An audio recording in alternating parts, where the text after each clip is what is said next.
തെലങ്കാനയിൽ ഏറ്റുമുട്ടലിൽ 7 മാവോയിസ്റ്റുകളെ വധിച്ചു എന്ന വാർത്ത മുളുഗു ജില്ലയിലെ ചൽപ്പാക്കം മേഖലയിലാണ് ഏറ്റുമുട്ടലുണ്ടായത്. പ്രമുഖ മാവോയിസ്റ്റ് നേതാവ് പാപ്പണ്ണ എന്ന ബദ്രുവും കൊല്ലപ്പെട്ടു എന്നാണ് വാർത്ത. അരുൺ പൂപ്പറമ്പ് ബംഗളൂരുവിൽ നിന്ന് തത്സമയം ചേരുകയാണ്. അരുൺ, നമുക്ക് എന്തൊക്കെയാണ് വിവരങ്ങൾ ഈ വാർത്തയെക്കുറിച്ച് ഇപ്പോൾ ലഭിച്ചിട്ടുള്ളത്?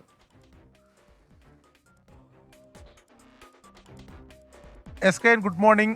മുളഗു ജില്ലയിലെ ചാൽപ്പാക്ക് വനമേഖലയിലാണ് ഇന്നലെ രാത്രിയും ഇന്ന് പുലർച്ചെയുമായി പോലീസും അതോടൊപ്പം തന്നെ ഈ മാവോയിസ്റ്റുകളും തമ്മിൽ ഏറ്റുമുട്ടൽ ഉണ്ടായത്. പോലീസും അതോടൊപ്പം തന്നെ മാവോയിസ്റ്റ് വിരുദ്ധ സേനയും സംയുക്തമായാണ് ഈ ഓപ്പറേഷൻ നടത്തിയതെന്നാണ് ഔദ്യോഗികമായി നമുക്ക് ലഭിക്കുന്ന വിവരം. ഈ ഏറ്റുമുട്ടലിനൊടുവിലാണ് 7 മാവോയിസ്റ്റുകൾ കൊല്ലപ്പെട്ടത്. ഇത് തെലങ്കാന ഛത്തീസ്ഗഡ് അതിർത്തി മേഖല കൂടിയാണ്. ഇവിടെ നേരത്തെ തന്നെ മാവോയിസ്റ്റിന്റെ വലിയ സാന്നിധ്യമുണ്ട് എന്ന വിവരം പോലീസിനെ സംബന്ധിച്ചിടത്തോളം ഉണ്ടായിരുന്നു. അവിടെ പോലീസിന്റെ നിരീക്ഷണവും പരിശോധനയും ഉള്ള മേഖലയായിരുന്നു.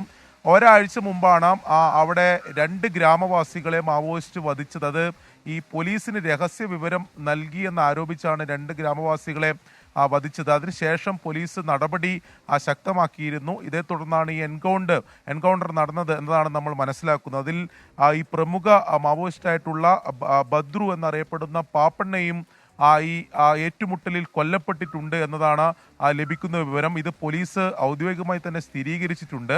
നേരത്തെ നമുക്കറിയുന്ന പോലെ തന്നെ ഈ ഛത്തീസ്ഗഡ് മേഖലയിൽ മാവോയിസ്റ്റിനെതിരെ നടപടി പോലീസ് ശക്തമാക്കിയിരുന്നു. അതിനുശേഷമാണ് ഈ തെലങ്കാന വനമേഖലയിലേക്ക് ഈ മാവോയിസ്റ്റ് സംഘം വ്യാപകമായി തമ്പടിക്കുകയും ചെയ്തത്.